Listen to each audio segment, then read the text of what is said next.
Whew. It is 8:23 a.m. We're gonna prep some Pathfinder. Outlaws of Alkenstar, running two different instances of the game. I like running two different instances of the game. I'm not a huge fan of running three instances of a game, which is what Curse of Strahd has taught me. Three is just too many timelines to keep track of who's alive and who's not.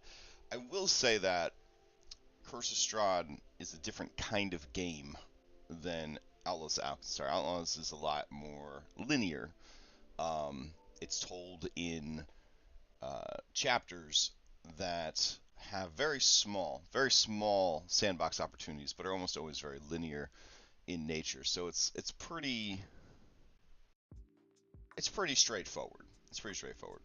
I don't know if this is a Pathfinder thing or not, but I find that in this game the NPCs sort of like appear and then disappear, whereas in Curse of Strahd, the NPCs play a pretty huge role in the campaign. Which ones you kill, which ones you recruit, who you piss off, who you help.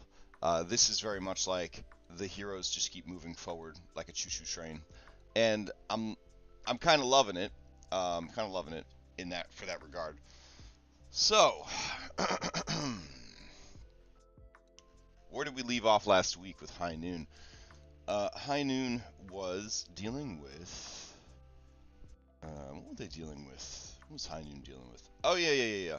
So they had a TPK. They didn't all get killed, but everyone got dropped to 0, and they could have gotten killed, but the bad guys panicked and fled with Vashon Gattleby, the essentially the MacGuffin, the NPC MacGuffin of this particular part of the adventure, which resulted in a failure. Now my High Noon players, they are some real high functioning, like big brain people. You know what I'm saying? They're like former gifted kids. They can't fail, right? It's not an option. So I needed to come up with something for them to do. Now, I've danced around the sewers of Alkenstar for some time. I know that there's sewers. There's a water treatment plant. They dump all their waste into the river, so I know that there's a sewer treatment plant. So I had this in my back pocket, this beautiful sewer runoff map from Dice Grimorum, who does incredible work, that also looks very similar to anything made in Incarnate, which is the Pathfinder maps. Hello, sorry for bothering you. I want to offer promotion. Oh, that's so sweet. Thanks. I got work to do though. So yeah, I had this map ready just in case, and I had made a sewer map just in case. And so this was sort of the what if map, right? Like, what if we need to go into the sewers?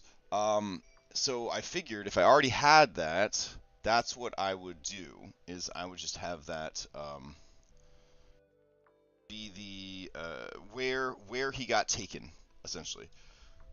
So I had a lot of ideas about where they got taken and what to do about all that. So overall,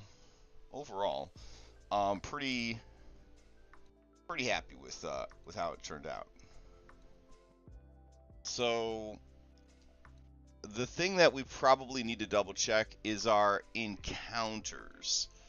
Right now, I've got them fighting a bunch of weak level 0 sewer oozes, and they are slowing them down a little bit, doing a little bit of chip damage, but they're definitely not stopping them. After this fight ends, the Clearwater Cleaner, who escaped, is going to come out, and he's going to be all beat up, and he's going to ask them for help, essentially. So Roxy and Vashon, they got captured after going down to the sewers. They immediately got captured by a gang of were-rats, because if you got a big city and that big city's got a sewer system, you got were-rats in that sewer system. So your boy Reckless Cleaner, he is going to run up, and he is going to, turn his body skinny, go through the bars, because, this guy can make himself into vines and shit. And he's going to just tell him, Roxy's hurt. Please help. Kind of thing. Your friend's there too. The whole deal. So they're gonna head into the sewers.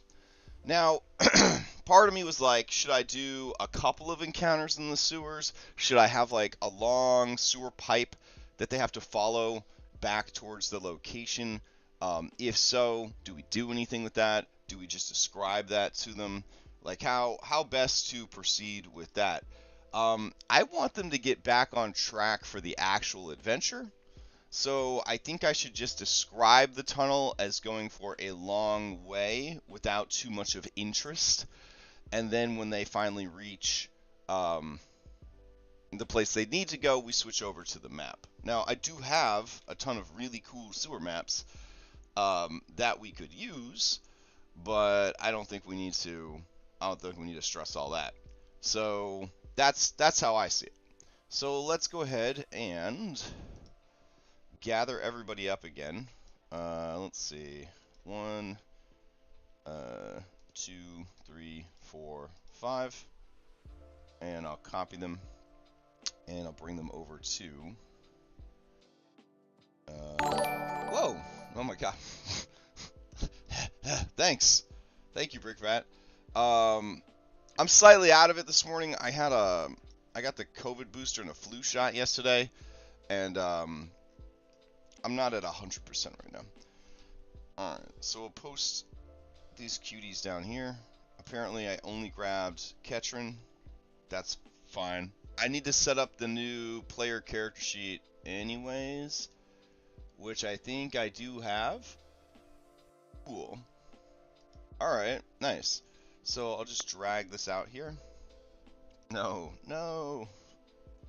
Oh, this is why I didn't like using this, because I couldn't use the mod that lets me drop the whole folder at once. But it lets me track all their stuff, even though we have a mod for that. Called Party Overview, whatever. There we go. Alright, so soon Ketchum's in the front, and Vulture is in the back, and Bell will be in the middle. That's my predicted marching order. Alright, we'll put him over here. And then we will grab a clear water cleaner. Go. Okay, and then if they heal them, that's cool. Otherwise, they're down to 2 HP. Alright. And they will be with the party, leading them here. Alright, so there is a sewer pipe that leads there, and then this is their goal, this room right here. We have some were-rats in here, and some regular rats, and we need to put Roxy and Vashon in here. So, let me get rid of this other instance of them over there, and let's grab Vashon and Roxy.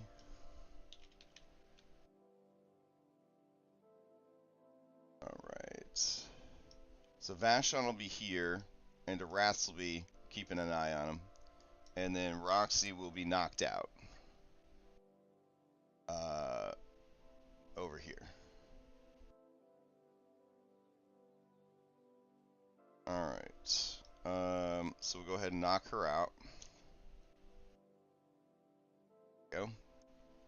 Go ahead and I don't need to do anything to chat because it's not tattletaling on me, which is great. Okay.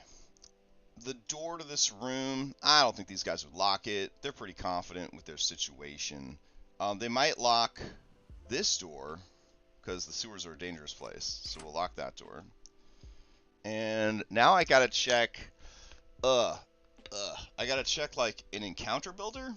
I think I used an encounter builder for this, but let's see. Pathfinder 2E encounter builder. All right. Is there such a tool? I know that the math is pretty simple. I used to use, when I cared about trying to make balanced encounters, Kobold Fight Club for D&D. Set your party size and level, and choose your encounter difficulty. Use the plus buttons to open slots for each creature at your preferred level. You are limited to the budget XP for the encounter. Okay, so party is level 5, and the party level is 2. These poor sons of bitches. Yeah, 2. Alright. And this is going to be a severe encounter, because that's how I like it. And then let's see what we got here. Were-rats are level 2. Okay. So, let's see. For a party, no, not a party size of 2. Party size of 5. Level 2. That makes a lot more sense. Alright, so it says max creatures I could have that are level 2 is 3. What? Really? Oh, that's kind of disappointing. Alright, so we will need to make these guys weaker. Alright, that's fine. So go click this weak button. And I've been told by the doctor that this doesn't necessarily make them 1 level weaker. It makes them more like 1.5 levels weaker. So that's a whole thing. Alright, so we've got a -1 rat times 4. So we'll tick this up. 1, 2, 3, 4. Okay. We got $90 left. So we probably need to make the rats weak also. Damn. Okay, hold on. Can we go lower than -1? I guess we can't. Let's see. Technically, if they wake up Roxy and they heal this Leshy, they'll have a little bit of assistance. But this is still pretty rough. I might have to drop one of the were-rats. Alright. So 1, 2, 3. Okay. And these guys all got set to weak, so they're all level 1. Alright, so we'll do 1, 2, 3, 4. And then 1, 2, 3. And that's it. That's our economy.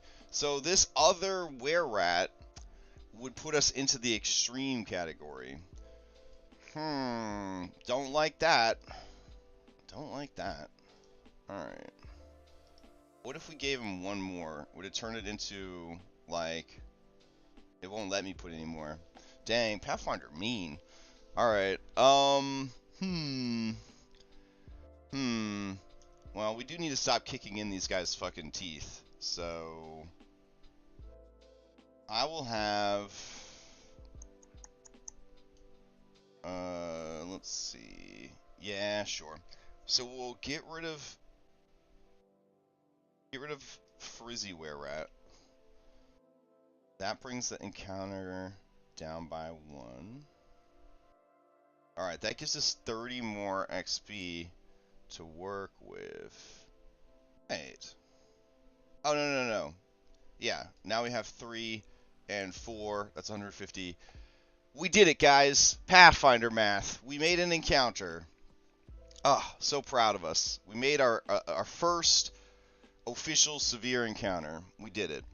That begs the question, what kind of situation were we dealing with before? I don't know. Let's see. Is restrained a thing in this system? Yeah. Alright, so he will be restrained. And is silenced? Stupefied. Sickened. Yeah, we'll make him sickened also. There we go. And then Roxy is unconscious. There we go. Alrighty. And I guess we'll make him prone too.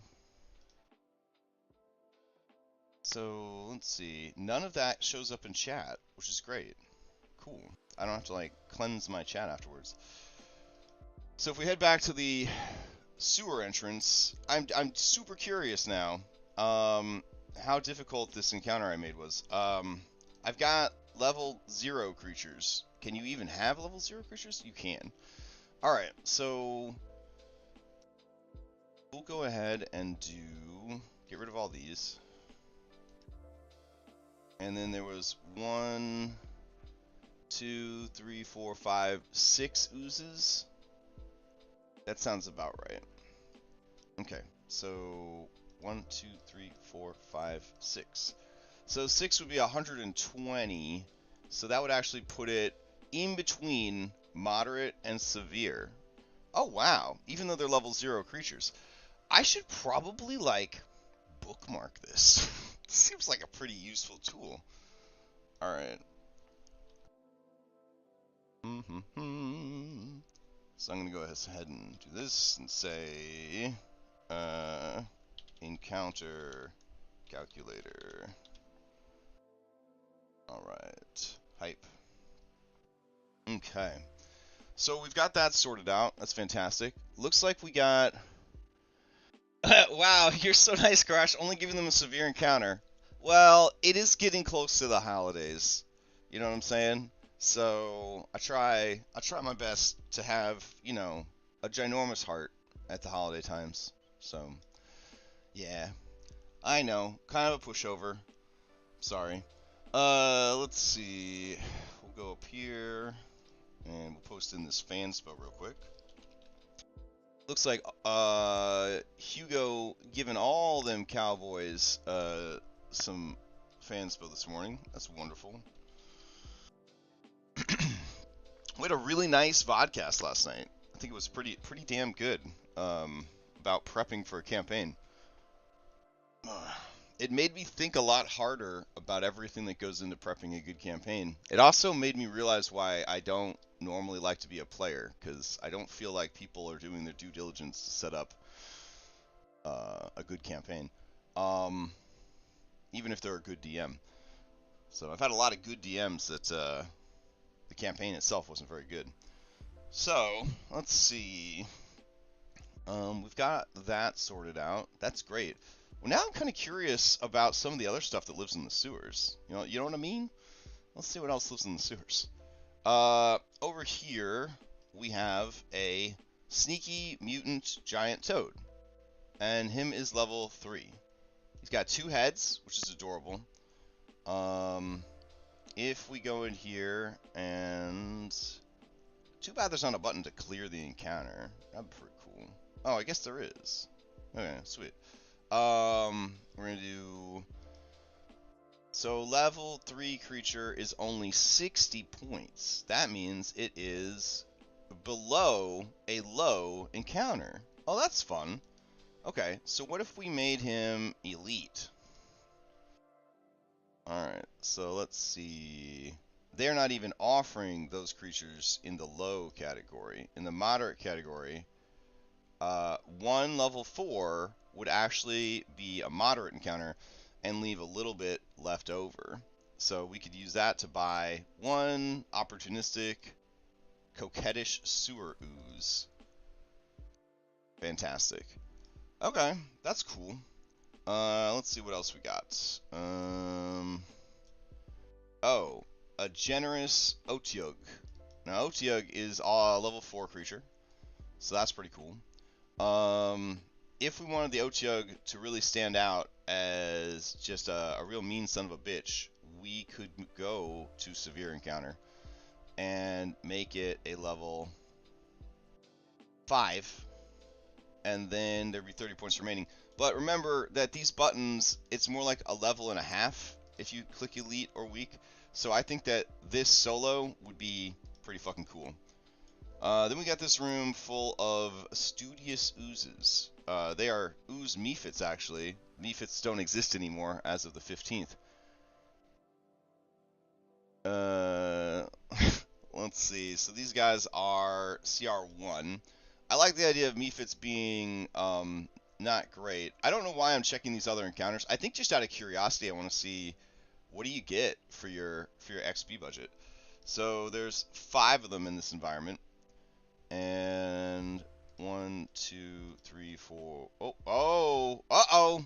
You only get 3 for a moderate encounter. Does this mean that this is an extreme encounter? Let's see. 1, 2, 3, 4, 5. Yeah, so that would be an extreme encounter. Is everything in the sewers an extreme encounter? I feel like there should be something that's not an extreme encounter. What about these kobolds? Alright, so this kobold warrior is a -1. And his friend over here is a level 1. Okay. And then there is a dragon back here that is a level 3. So if they fought all that shit, it would probably be an extreme encounter. Let's see. 1, 2, 3. 1, 2, and 3. No, it would be slightly more than a severe, almost an extreme for the kobolds. Well, we certainly kept our promise in saying that everything in the sewers was really deadly. So maybe that's okay. Maybe that's okay. Yeah, sewers be dangerous. Exactly. That's why you're not supposed to go down there. Neat. I'm really glad that we found this this calculator. I really like it. All right.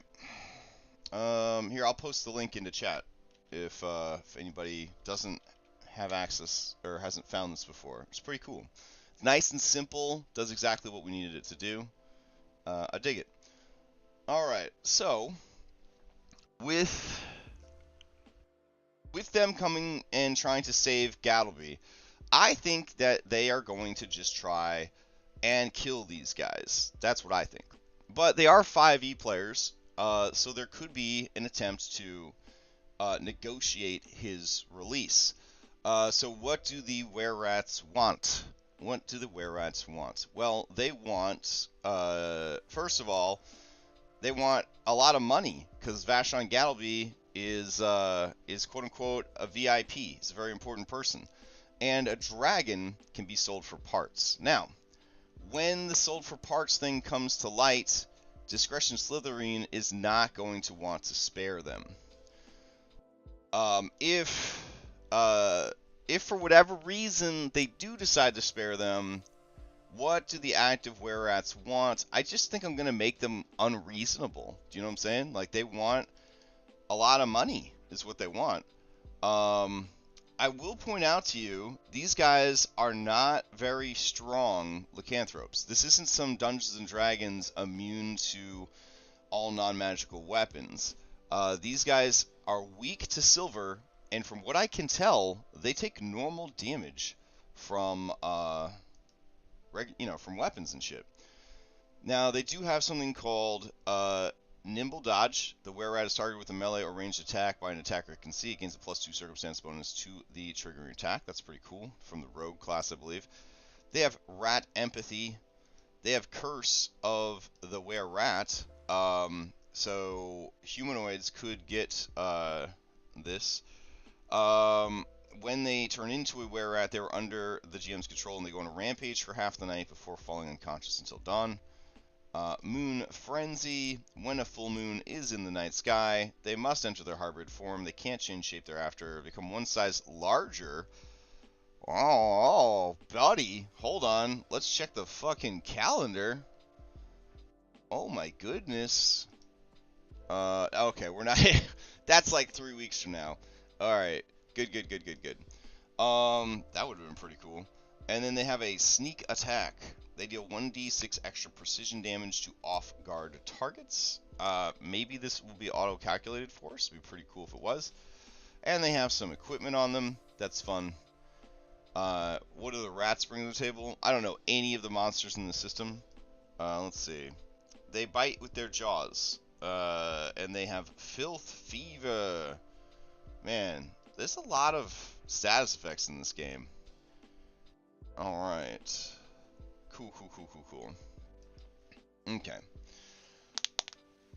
Would the curse affect the dragon? What a great question. I don't know.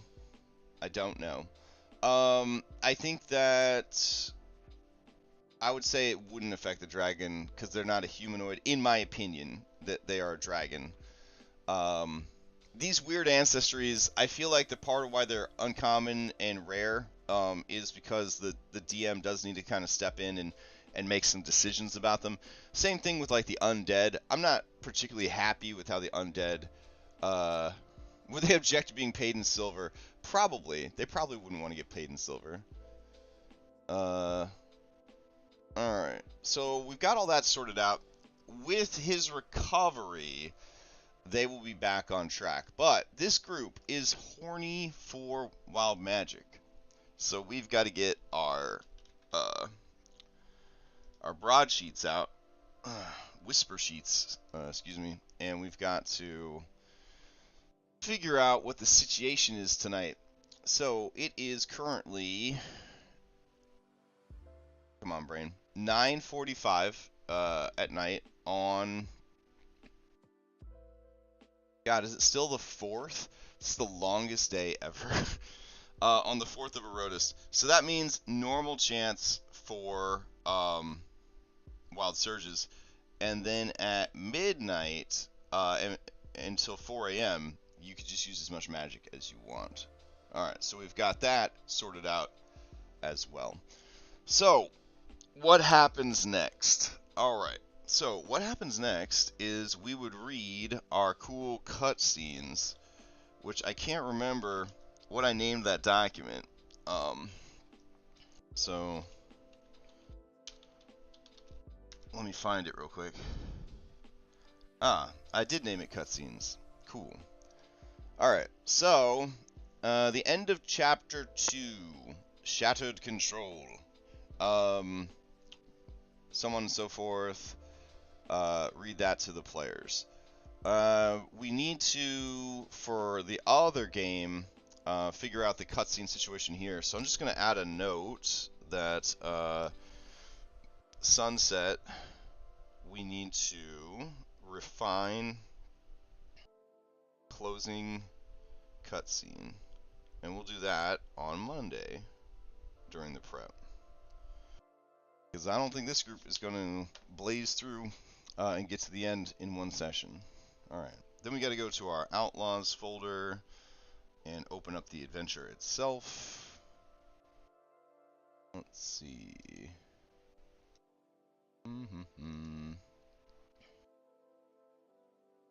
Alright.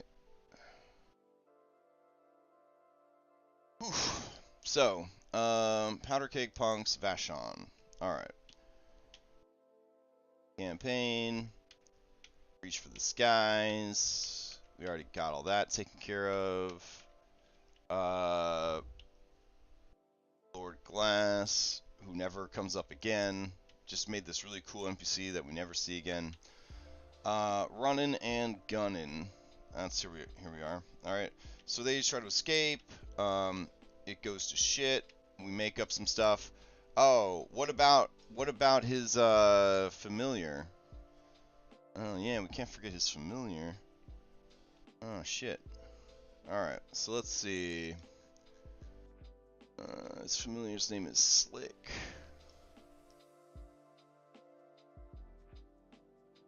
Alright. Did they eat his familiar? I don't know. Let's just say that they have Slick out here in a cage. There we go. Slick does not have 60 hit points anymore. That's a very important thing to note. Alright. Cool. So Slick is out here dealing with that shit. Great. Okay. Almost forgot him. I don't want to kill Slick. They worked really hard not to kill Slick. I don't want the NPCs to kill Slick. So let's see. Alright, keep going. And end of the chapter. Whoo, buddy. Safe at last. Am I right? Okay. They head back.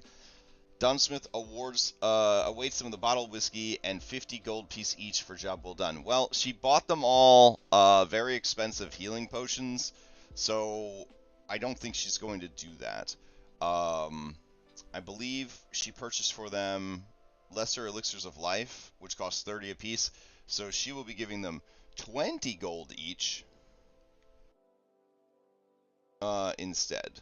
Now, how can we make up for that lost money? They didn't really lose the money because they got elixirs of life that everybody can benefit from, but they are gonna get some loot from the were-rats. I don't know what to put here that wouldn't be overly strong. So I am just gonna put general goods down here for the most part. So we could probably put general goods in the range of, say, I don't know, 20 gold worth of miscellaneous pilfered stuff, or 10 gold of pilfered items. These guys are kind of down bad right now. So that is what we will do. We'll just say that there's 10 gold of assorted loot. That's doesn't really matter what it is. You know, cups and spoons and, you know, shit like that.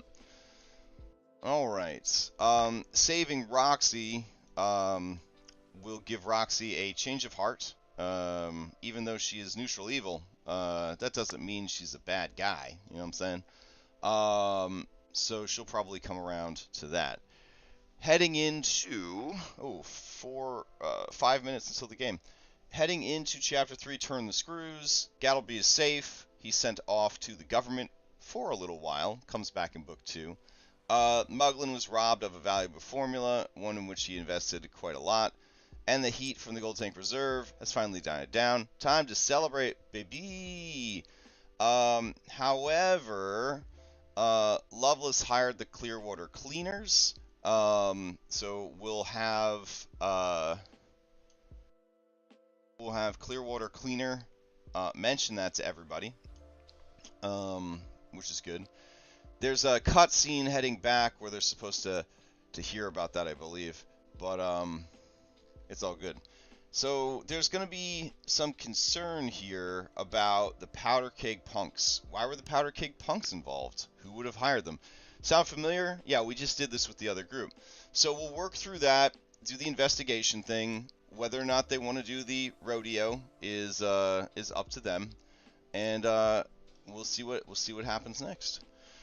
All right, hope everybody enjoys their Saturday. 2 weeks from now, we will be running a 12-hour Extra Life bonus marathon. So if you did not get a chance to participate, donate money to blow up kobolds, see wild 5e shenanigans fueled by cheat codes. I invite you to hang out with us and check that out in 2 weeks. And yeah, other than that, started a new prep series, probably going to be on Tuesday nights with a couple of bonus things when I feel up to it, where I'm getting ready to start prepping. I'm prepping Kingmaker, which I will be running next year. And I will also be doing a prep series for Crown of the Kobold King. So look for those. So again, hope everybody has a good Saturday. And if you want to watch the game, Lexaeus22 is going to be streaming it. Otherwise, the VOD will be up next week on YouTube. I'll see you next time.